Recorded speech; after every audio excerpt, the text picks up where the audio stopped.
जो मैंने कहना था वहाँ कह दिया। मेरा कोई प्रॉब्लम नहीं है, उन्होंने रोका नहीं, मैं चला गया। तो वो तो केस तो लगाए हैं, 30-32 केस है मेरे ऊपर। इलेक्शन है सर, जवाब मिलेगा। मेडल है ये सब मेरे। बिहार की पुलिस ने अभी मुझे रोकने की कोशिश की, रोक नहीं पाई।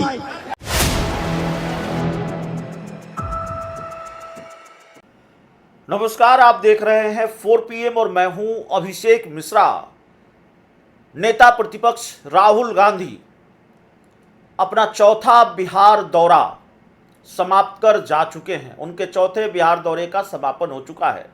चुनावी साल में राहुल गांधी ने 4 बिहार दौरे अब तक किए हैं, लेकिन उनके पिछले 3 चुनावी जो बिहार दौरा रहा, उनका जो पिछला 3 बिहार दौरा रहा उसमें उतना बवाल नहीं हुआ। उन 3 बिहार दौरे में वो सब कुछ नहीं हुआ जो इस बिहार दौरे में हुआ। राहुल गांधी के चौथे बिहार दौरे में कथित तौर पर और खासकर कांग्रेस के आरोपों की माने, कुछ घटनाक्रमों को अगर देखें, तेजस्वी यादव के दावे और आरोपों की माने, हर संभव कोशिश हुई राहुल गांधी के कार्यक्रमों को रोकने की। राहुल गांधी अपने कार्यक्रम में नहीं पहुंच सके, राहुल गांधी का कार्यक्रम सफल न हो सके। इसके लिए कांग्रेस और आरजेडी के दावों के मुताबिक सरकार ने, प्रशासन ने पूरी ताकत लगा दी। और यह आरोप हमारा नहीं है, राहुल गांधी भी मंच से यही कहा, उन्होंने भी मंच से यही कहा। उनको प्रशासन के लोगों ने रोकने की कोशिश की, फिर भी वो नहीं माने। जाते जाते पटना एयरपोर्ट पर तो राहुल गांधी यह भी कहते गए कि 30-32 केस हम पर है और ये सब मेरे लिए मेडल है। तो राहुल गांधी पटना से जा चुके हैं, अपना चौथा बिहार दौरा संपन्न करके जा चुके हैं।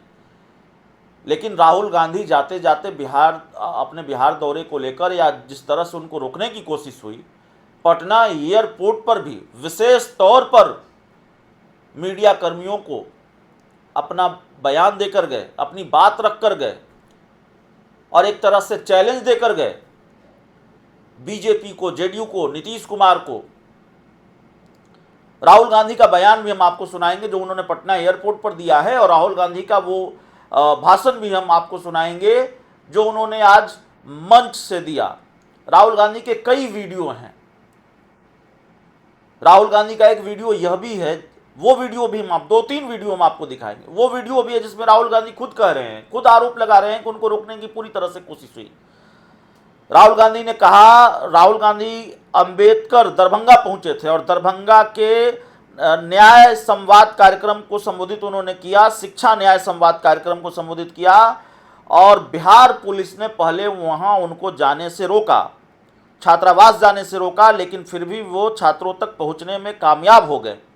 और जब कामयाब हो गए तो जाहिर तौर पर छात्रों को संबोधित भी किया और संबोधित करते हुए कहा कि बिहार पुलिस ने मुझे रोकने की कोशिश की, लेकिन वो रोक नहीं पाए। बिहार कांग्रेस ने राहुल गांधी के लिए एक पर पोस्ट भी शेयर किया है।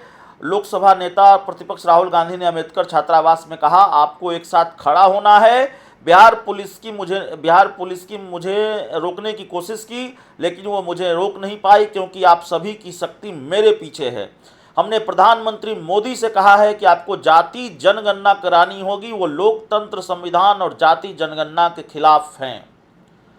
तो जाति जनगणना का जो क्रेडिट बिहार में सत्ताधारी पार्टी ले रही है, बीजेपी ले रही है, जेडीयू ले रही है, और इसको अगर भुनाने का प्लान है 2025 के बिहार विधानसभा चुनाव में, तो राहुल गांधी कम से कम ये नहीं होने देंगे। राहुल गांधी और तेजस्वी यादव की जो जोड़ी है वो नहीं होने देगी और नहीं होने देना चाहती, और इसके संकेत राहुल गांधी ने दे दिए हैं। और राहुल गांधी ने जाति जनगणना को लेकर भी बयान दिया है।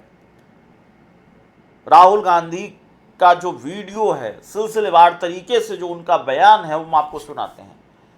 पहला वीडियो इसलिए जरूरी है क्योंकि वो पटना एयरपोर्ट का वीडियो है जब राहुल गांधी अपना चौथा बिहार दौरा संपन्न करके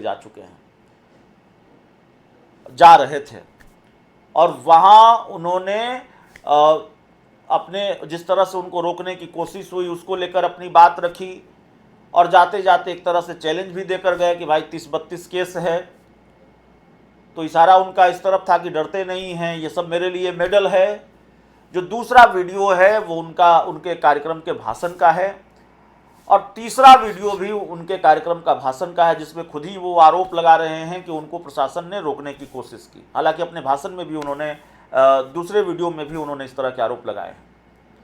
तो सिलसिलेवार तरीके से इन तीनों वीडियो के साथ आपको हम छोड़ जाते हैं।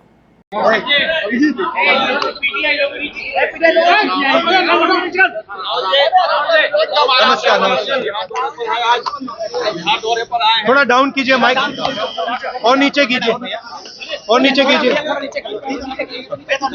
सर वहाँ पर भी आपको नहीं दिया, क्या कहेंगे सर, आपके साथ वहाँ पर? नहीं देखिए, आज गया पहले, मतलब इनको कोई प्रॉब्लम दिख नहीं रहा था, मगर अचानक उन्होंने फिर रोकने की कोशिश की, मगर ठीक है, हम चले गए, हमने जो करना था कर दिया। जाति जनगणना की बात की मैंने वहाँ पे, और ये कहा कि देखिए जो प्राइवेट यूनिवर्सिटीज कॉलेजेस में कानून है कि रिजर्वेशन होना चाहिए, वो कानून लागू हो, और 50% की जो दीवार है रिजर्वेशन वाली वो तोड़ी जाए। ये हमारी मांगे हैं और इनको हम पूरा करके दिखाएंगे। जो हॉस्टल था अंदर जाने नहीं दिया, फिर बाद में मुझे फोटोग्राफ्स दिखाई गई और पता लगा क्यों नहीं जाने दिया, मतलब हालत बहुत ख़राब थी, मगर जो मैंने कहना था वहाँ कह दिया। Thank you. सर वहाँ पे 144 इम्पोज कर आप पे केस कर दिया गया सर, क्या कहेंगे? हाँ, मैंने उनसे कहा देखिए आप रोकना चाहते हैं रोक दीजिए, मेरा कोई प्रॉब्लम नहीं है। उन्होंने रोका नहीं, मैं चला गया। तो वो तो केस तो लगाए हैं, 30-32 केस है मेरे ऊपर। इलेक्शन है सर, जवाब मिलेगा। मेडल नहीं है सब मेरे।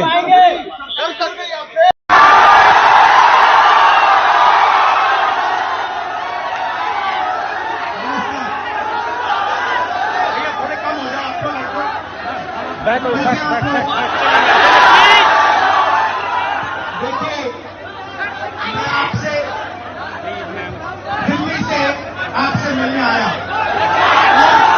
और मेरा लक्ष्य सिर्फ ये था कि मैं आपसे बात करूं, थोड़ा पिक्चर चाहिए, मैं आपसे बात करूं, जो मेरे दिल में है मैं आपको कह दूं, और जो आपके दिल में है वो आप मुझे कह दो।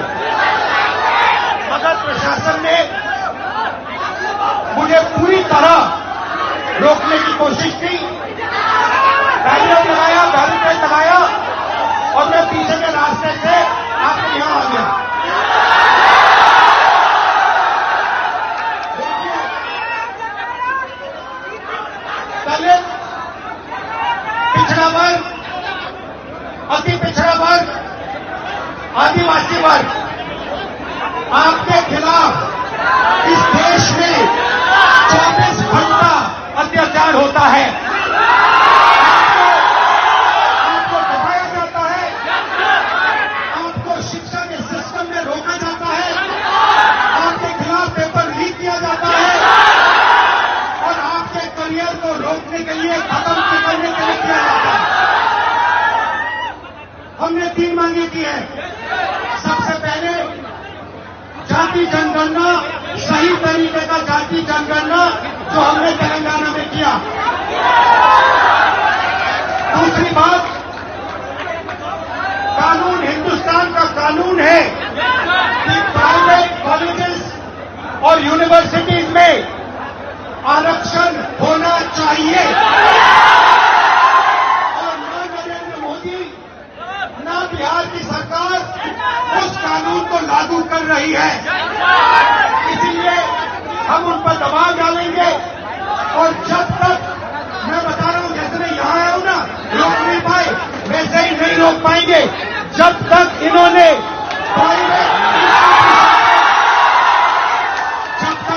प्राइवेट इंस्टीट्यूशन में रिजर्वेशन नहीं किया, तब तक हम आगे आप 90% हो, समझो, आपको भटकाकर, डराकर, दबाकर आपके ध्यान के जाता है। इस देश में आपके लिए कोई जगह नहीं है। 90% के लिए इस देश में कोई रास्ता नहीं है। एजुकेशन सिस्टम के मालिकों को देखो, मेडिकल सिस्टम के मालिकों को देखो, आपके लोग कितने जीरो, मगर मनरेगा की लिस्ट निकालो, आपके लोगों से भरी हुई है।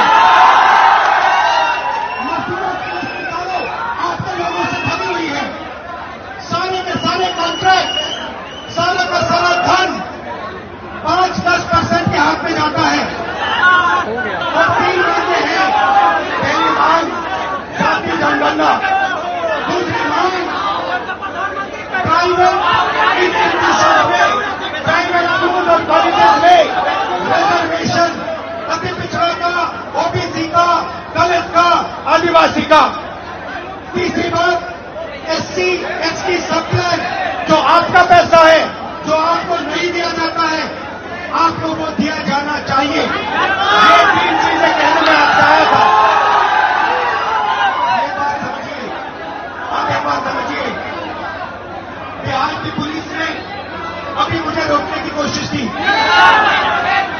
रोक नहीं पाई। पता है क्यों नहीं रोक पाई? नहीं, इसलिए नहीं रोक पाई क्योंकि आपकी शक्ति मेरे पीछे है। आपकी शक्ति मेरे पीछे है, इसलिए कोई दुनिया की कोई शक्ति उसको रोक नहीं सकती है। हमने कहा, हमने नरेंद्र मोदी से कहा, पार्लियामेंट में कहा, तुम्हें जाति जनगणना करना पड़ेगा। हमने उससे कहा कि तुम्हें संविधान को यहां माथे पर लगाना पड़ेगा। नरेंद्र मोदी जी ने आपके दबाव से डर कर जाति जनगणना हिंदुस्तान में घोषित किया। और जो 90% हिंदुस्तान की गरीब आबादी है, अति पिछड़ा, दलित, आदिवासी, माइनॉरिटी, ये इन सब के खिलाफ है। ये अदानी अंबानी सरकार है, ये आपकी सरकार नहीं है। आपने इतने प्यार से मेरी बात सुनी, इसके लिए आप सबको दिल से बहुत बहुत धन्यवाद। मैं जानता हूं एससी एसटी, अति पिछड़ा हॉस्टल में क्या होता है। मैं आपको गारंटी देता हूं, जैसे ही हिंदुस्तान में सरकार आएगी, जैसे ही बिहार में हमारी सरकार आएगी, हम ये सारा का सारा बदल देंगे और आपके लिए जो होना चाहिए वो कर देंगे। बिहार की पुलिस ने अभी मुझे रोकने की कोशिश की, रोक नहीं पाई। पता है क्यों नहीं रोक पाई? नहीं, इसलिए नहीं रोक पाई क्योंकि आपकी शक्ति मेरे पीछे है। आपकी शक्ति मेरे पीछे है, इसीलिए कोई दुनिया की कोई शक्ति उसको रोक नहीं सकती है।